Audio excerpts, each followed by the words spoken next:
Our earliest memories, we've been marinating in the mantra of our parents as they said, "I'll be happy when."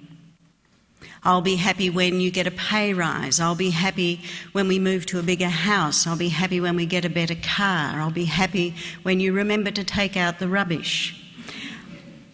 I'll be happy when we go on holidays. I'll be happy when we retire. And before long, we start the same mantra within ourselves of, I'll be happy when I turn 5. I'll be happy when I go to school.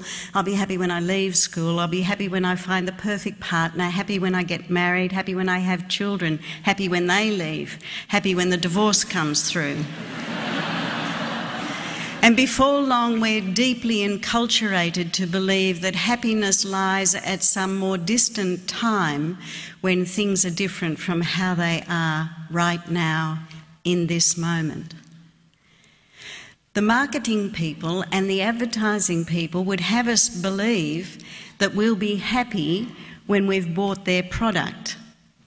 And of course now they build in obsolescence so that we'll need more of their product shortly.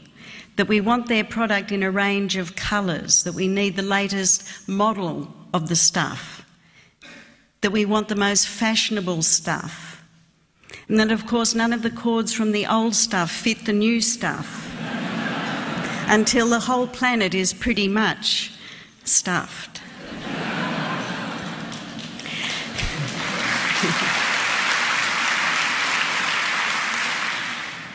It becomes second nature to us to look for happiness in things outside of ourselves. We believe that some new thing in our life, some new relationship, some new possession, some new accolade will bring us some measure of happiness. And oftentimes we bump into one of the D's in life. And a D might be a disappointment, a drama, a disaster, a divorce, a diagnosis, a death, a disfigurement, a disability, a debt, a drought, a depression, a dementia.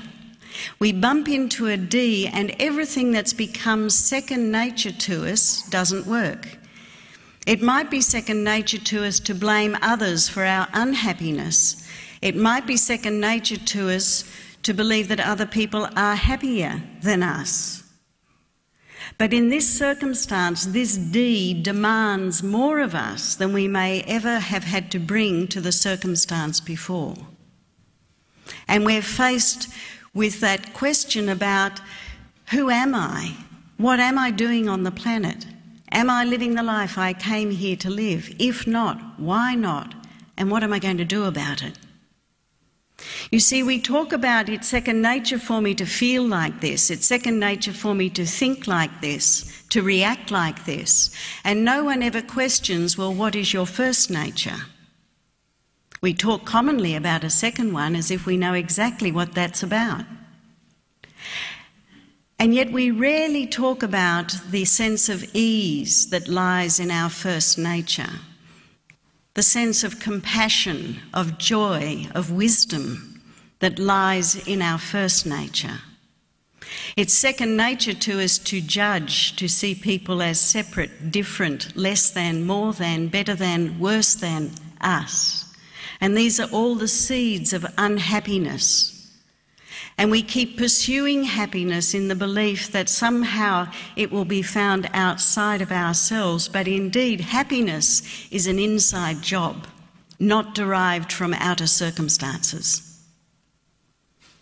And when we bump into one of these D's in life, it causes us to become quiet inside.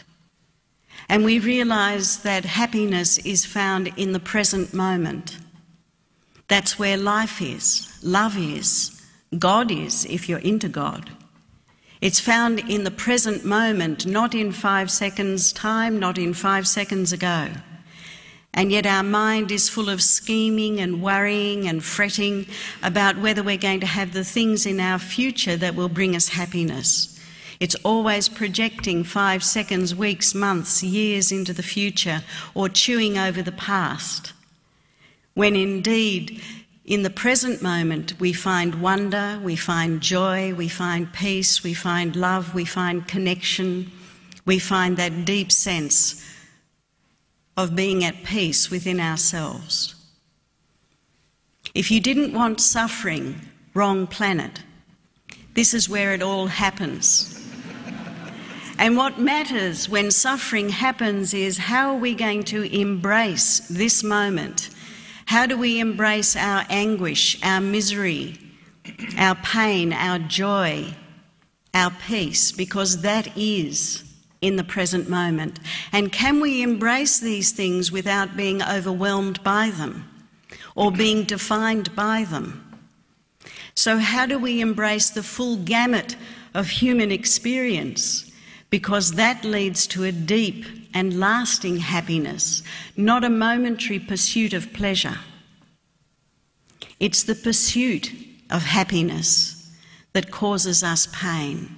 It's the pursuit of believing that happiness lies in the future rather than in this moment, in this room, in this company, in this place, right here, right now.